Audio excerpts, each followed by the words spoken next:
Let's make sure you're in shot, the superstar of the show. Well, you are, aren't you? Get in there. What I will say, nice to meet you, Joe. I'm Abs of October Red Boxing. Get the introductions out of the way. What I will say about you is you're very, considering your status, you're very approachable and very amenable, because the last MisFitts show that I saw you at, somebody said to you, who do you want to speak to, as in regards to the media? And you said, everybody. Yeah. Well, you know, at the end of the day, I started off as a dishwasher, if no one knows, in Hounslow in Lahori Karahi Curry House. So I started with nothing, and my goal to get to the next level was to be a waiter, serving curries, right? So if a young kid, he's been waiting there for hours to get some content for his channel, that he's trying to be an entrepreneur, he's 14, 15, 16, 17, that was like me. So why am I too cool for that?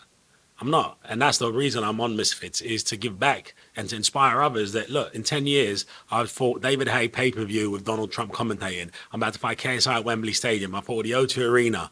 I've done all these big things in 10 years of dedicating myself to something that was actually a side business for me. So imagine you dedicate your whole life from the age of 14, 15, 16 to whatever your dreams are. And now, with the platform that MisFitts has and these YouTube crossover boxing, it just gives my voice such a bigger voice to be positive to so many more people. And the only positive male people I had in my life, because I had no dad, was my PE teachers. So now I can do that, and now I can influence hundreds of thousands, not millions of kids to be the best they can be, you know? And that's why I do this. But being an entrepreneur, you can get to a certain stage in your life, like you said, you're a self-made millionaire, you own billionaires. How dare I? How dare I? Self-made billionaire. A million and a billion. Talk to me. Talk to me. Just a bit.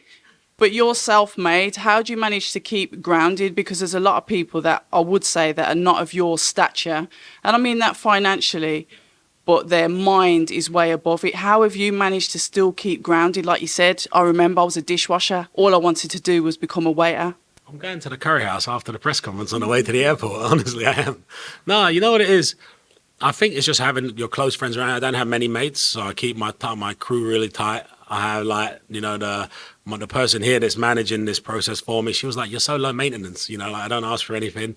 And I think it's just kind of like, don't really change. Just keep where you are, be close to your family, be close to your real friends. You have good people around, like I have David Haye, you know, around me, who kind of been there and done it 10 times bigger than I will ever in boxing, but he still kind of keeps me here. That's why I keep him as an advisor for me. And I think really just kind of never forget where you came from. You know, I'm really proud that I'm from Hounslow. And when growing up out of Hounslow, I was a bit embarrassed, because when I was coming out to Chelsea and Knightsbridge, people would judge you, innit? All the rich people were like, "Oh yeah, that guy, yeah, he's from Hounslow. He's like the wrong side of the tracks." And now I've made it. Now I can be really proud of it and be like, "Yeah, look, I did come from Hounslow, and that's what's up. And I was a dishwasher, and what are you going to do about it?" And it's kind of like rubbing it back in their faces, but it just comes from hard work and dedication. And if you lose your feet a little bit, it's all right, because you can, you know, as long as you make up for it and you do it right, you know. And sometimes maybe I've lost my track a little bit, and it's about self-reflection. I always look back and go, yeah, I could have probably done that better for us in relationships, friendships, and business. And I wasn't good at business. I was a dishwasher. I didn't finish uni, but I just fucked up enough times to then now I get it right all the time. But even I still make mistakes, and it's that's what the kids need to know, is it's just the journey is meant to be fun. Like, this is a fun experience, sitting with you, getting to know you. And that's what's cool about boxing for me, is like I've got to do all these amazing experiences. I got to meet a president of a country, America, insane, right, who commentated on my fight. Said, "I love the billionaire." How does Donald Trump know who I am? And that's because those days when I was gotten battered in sparring when I was first started, you know, picked up gloves like a month before, they put you in with a real hard nut, batters you, blood everywhere. I went back the next day, and a lot of people don't. And if I can teach the kids that you just got to be tenacious enough to repeat and go back and repeat, and the same with a job, same with a company. My first business went bust. Do you know what I mean? Right? Like, that's what happens. You fuck up because you don't know what you're doing, and then you get better the next time, and then you get better the next time. As long as you don't give up, you can't lose. That mindset then, what drives you in boxing? Like you said, you went in there with somebody that was tougher than you. You've been battered. You could do absolutely anything you wanted. Maybe host a Miami version of The Apprentice. The world is your oyster. Yeah. Why boxing, Joe? You know, I think it's the tenacity in me. I was actually, when that happened, I was actually not friends with David at the time. I was friends with Lennox Lewis.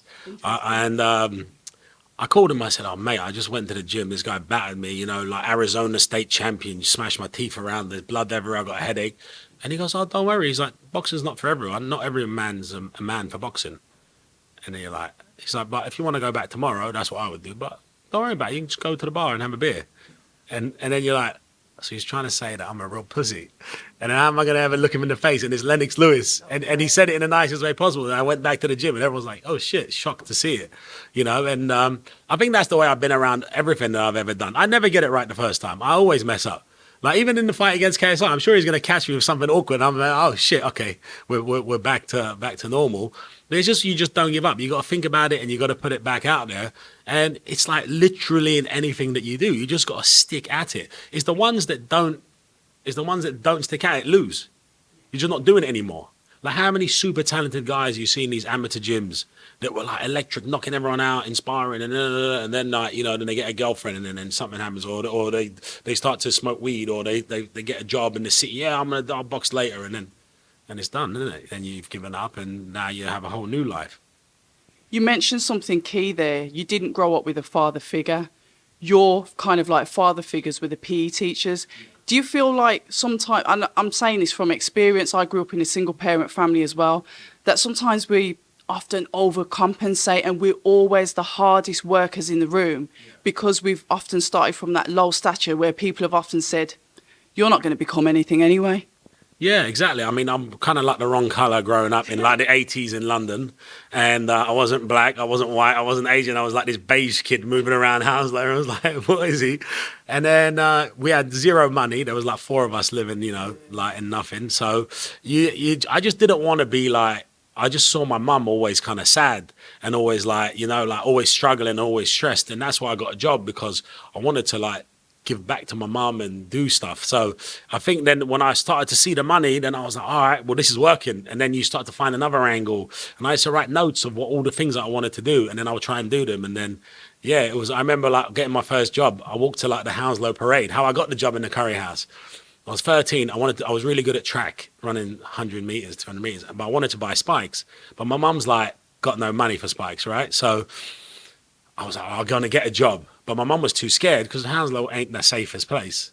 So to like let me out at night. So I told my brother, I'm going to get a job. You're going to have to pick me up from school, take me to my job and bring me back. So I go, there was a Blockbuster Video. Yeah.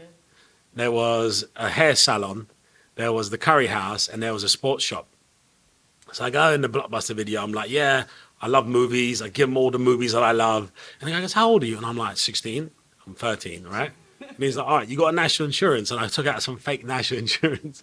And he's like, yeah, no chance. We walk into the hairdresser. I'm like, yeah, I'm at West Thames College. I'm a hairdresser.